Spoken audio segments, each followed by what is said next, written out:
Kisah mistis di rumah tanah wakaf. Cerita ini ditulis ulang dari utas yang dibuat oleh @siskano5dx. Pak Wandi dan Ibu Ina memiliki dua anak bernama Lia dan Linda. Pasangan ini baru saja membeli sebuah rumah yang sudah lama kosong. Namun karena ayahnya suka dengan rumah itu, mereka tetap membeli rumah itu. Sebelum tinggal di sana, Lia sempat bercerita kepada sang ibu bahwa ia memiliki perasaan aneh dengan rumah itu. Namun ibunya mengabaikan perasaannya. Saat proses pindahan, keluarga ini mulai menata perabotan di setiap ruangan.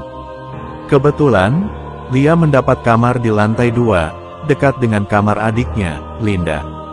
Saat menaiki tangga, terdengar suara air dari kamar mandi yang ada di atas. Linda mengira kalau Lia berada di kamar mandi. Tapi saat ia mengeceknya, ia melihat ada sosok perempuan bungkuk yang sedang menyiram badannya. Linda ketakutan setelah melihat perempuan aneh itu. Lalu ia mengadu kepada kedua orang tuanya. Sayang, ayah dan ibunya tidak percaya dengan apa yang diceritakan oleh Lia karena mereka tidak melihat perempuan bungkuk sama sekali. Beberapa bulan setelah kejadian itu, mamanya mulai mengalami serangkaian aneh. Bukan di kamar mandi, tapi di ruang dapur. Saat berada di ruang tengah, ibunya mendengar suara keramaian di area dapur seperti suara pisau yang sedang memotong. Ibunya lantas mengintip area dapur.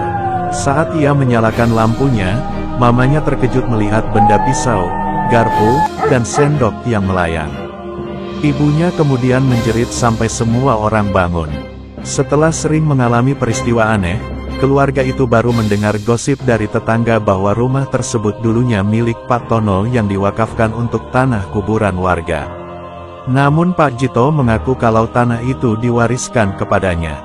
Ia bahkan membangun rumah di tanah itu tanpa izin dari Pak Tono. Pak Jito kemudian membawa semua keluarganya untuk tinggal di rumah itu. Tapi setelah ditempati, keluarga Pak Jito sering bertengkar hebat. Bahkan sang istrinya sampai kesurupan.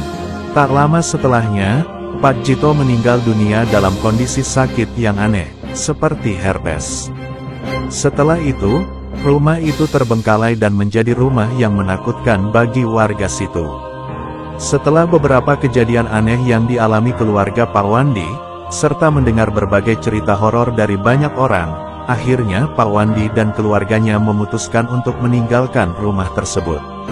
Hingga sampai saat ini rumah itu masih kosong dan terbengkalai. Bahkan menurut cerita yang beredar, banyak orang yang melihat penampakan makhluk halus seperti pocong dan kuntilanak. Terima kasih sudah menonton cerita misteri di channel ini. Saksikan kisah-kisah misteri lainnya hanya di channel Gandok TV. Sampai jumpa, salam.